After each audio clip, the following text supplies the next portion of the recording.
We want to introduce a new product that's available through Sloan Express. It is a direct replacement for your OEM hitch pins. Right here we have the Cat 4 hitch pin. I'm just going to pull this one out of this Case IH row track.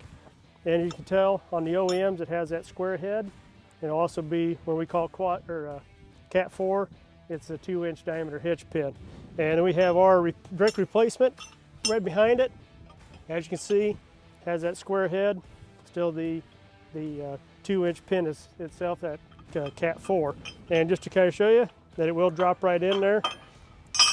We'll go past that flip deal on the back. That way you can't pull that handle back up.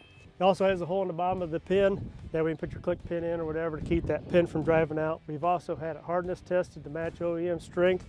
The main thing we want to make sure when we're ordering these pins is to make sure it does have that same hammer strap or has that square head.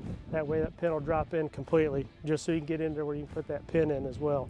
This will also match up with a lot of your Case IH tractors, namely like your Magnum series and your Steiger series, getting into like your quad tracks and all that, but that's not all.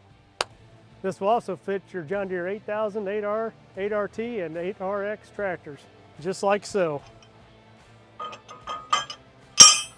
If you have any questions on this product, you can call us at 800-934-9777 or check it all out on sloanex.com.